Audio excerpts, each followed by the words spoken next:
বিশ্বকাপের শুরুতেই ফুটবল দুনিয়া কি সবচেয়ে বড় সতর্কতা পেয়ে গেল। ফেভারিট তকমা নিয়ে মাঠে নেমেছিল তারা, কিন্তু মাঠ ছাড়তে হলো মাথা নিচু করে। পর্তুগাল থেমে গেছে ডেমোক্রেটিক রিপাবলিক অফ কঙ্গোর কাছে। 5 বারের বিশ্ব চ্যাম্পিয়ন ব্রাজিলকে আটকে দিয়েছে মরক্কো। আর ইউরোপিয়ান জায়ান্ট স্পেন, তারা গোলই করতে পারেনি পুচকে ক্যাব ভার্দের বিপক্ষে। তাহলে প্রশ্ন হলো, এটা কি শুধু একটা খারাপ দিন ছিল, নাকি বিশ্বকাপে নতুন শক্তির উত্থান শুরু হয়ে গেছে? ক্রিক গোলএক্সের আজকের বিশেষ বিশ্লেষণে জানবো এই 3 জায়ান্টের মধ্যে কার নকআউট স্বপ্ন সবচেয়ে বেশি ঝুঁকিতে।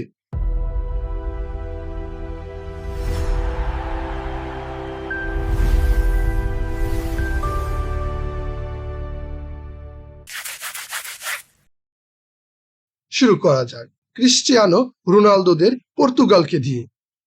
কঙ্গোর বিপক্ষে মাঠে নামার আগে হয়তো পর্তুগিজরা ভেবেছিল এই 3 পয়েন্ট বিমানবন্দর থেকে লাগেজ সংগ্রহ করার মতোই সহজ। কিন্তু মাঠে নেমে ডিয়ার কঙ্গো বুক টান টান করে দাঁড়িয়ে বলল, ভাই, বিশ্বকাপে আমরা শুধু ঘুরতে আসিনি।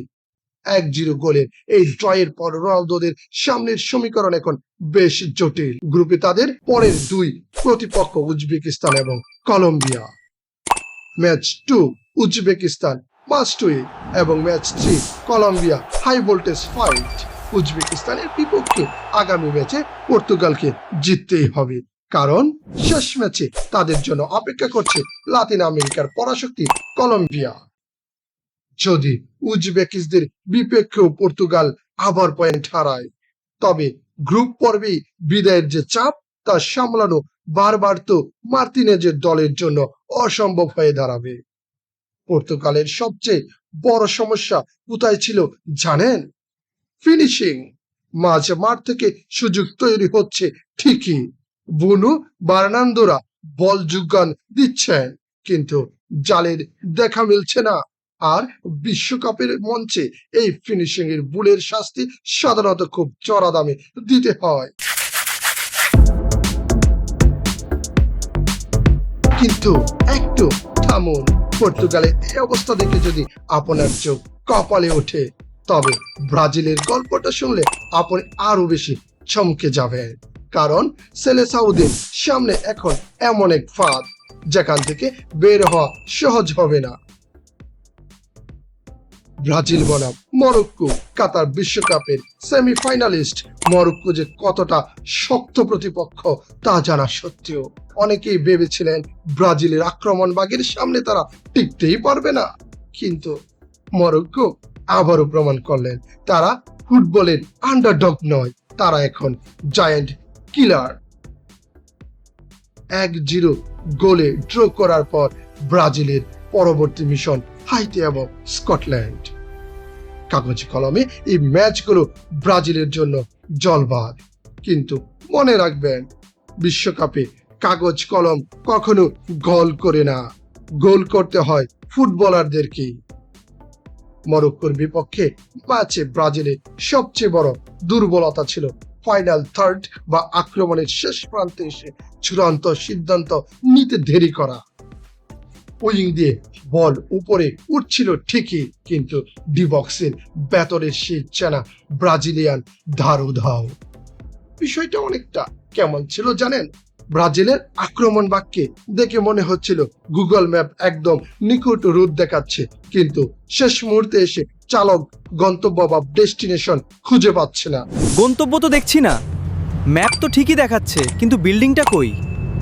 স্কটল্যান্ডের মতো ফিজিক্যাল ফুটবল খেলা দলের বিপক্ষে নামার আগে এই ট্যাকটিক্যাল ব্লুপার ঠিক না করলে সেলেসাউদের কপালে দুঃখ আছে। এবার আসা যাক এই আসরের অন্যতম ট্যাকটিক্যাল দল স্পেনের কথায়। ক্যাপ ভার্দের বিপক্ষে 0-0 ড্র। হ্যাঁ, স্কোর লাইনটা ঠিক শুনেছেন, 0-0। এটা সম্ভবত এখন পর্যন্ত এই বিশ্বকাপের সবচেয়ে বড় বিষয়। ম্যাচের পরিসংখ্যানের দিকে তাকালে আপনার মনে হবে স্পেন ম্যাচটা 3-0 বা 4-0 ব্যবধানে জিতছে। পুরো ম্যাচে বল পজিশন বা বল দখলে তারা একচেটিয়া এগিয়ে ছিল। পাসিং এর সুনাম বইয়ে দিয়ে গেছে তারা। ম্যাচের নিয়ন্ত্রণও ছিল তাদের পায়ে, কিন্তু স্কোরবোর্ড সেখানে বড় বড় অক্ষরে লেখা 0। ফুটবলের সবচেয়ে নিষ্ঠুর এবং ধ্রুব সত্য হলো কেবল বল পজিশন দিয়ে পয়েন্ট পাওয়া যায় না, পয়েন্ট পেতে হলে বল জালে জড়াতে হয়। স্পেনের সামনে এখন অপেক্ষা করছে সৌদি আরব এবং উরুগুয়ে। বিশেষ করে উরুগুয়ের বিপক্ষে ম্যাচটি হতে যাচ্ছে এই গ্রুপের অলিখিত ফাইনাল। ফেদেরিকো ভালভার্দের উরুগুয়ের হাই প্রেসিং ফুটবলের সামনে স্পেনের এই দাঁতহীন আক্রমণভাগ কতটা সুবিধা করতে পারে তা নিয়ে এখন বড় প্রশ্ন উঠে গেছে। এবার আসি আসল প্রশ্নে, এই তিন দলের সবচেয়ে বেশি বিপদে বা সবচেয়ে বেশি চাপে আছেন কে? পর্তুগাল, ব্রাজিল নাকি স্পেন? ঠান্ডা মাথায় বিশ্লেষণ করলে উত্তরটা আপনাকে চমকে দিতে পারে।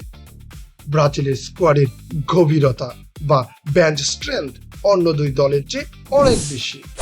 হাইতি এবং স্কটল্যান্ডের বিপক্ষে তারা চেনা ছন্দে ফিরবে এমনটাই আশা করা যায়।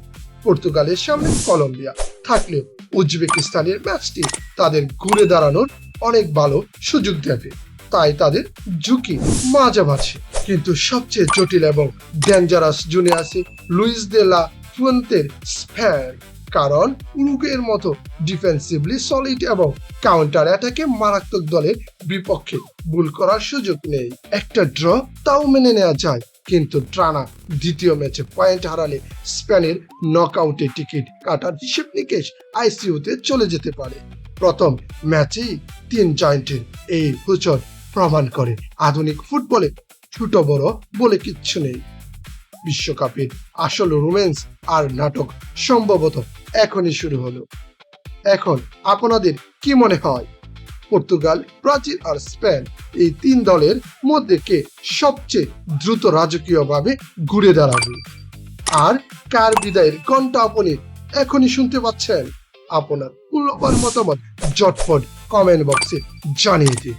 ভিডিওটি ভালো লাগলে একটি লাইক দিন এবং বিশ্বকাপের এমন নিখুঁত এবং চলচারা বিশ্লেষণ নিয়মিত পেতে ক্রিক গোলাক্স চ্যানেলটি সাবস্ক্রাইব করে বেল আইকনটি অন করে রাখুন। দেখা হচ্ছে পরবর্তী ভিডিওতে। ধন্যবাদ।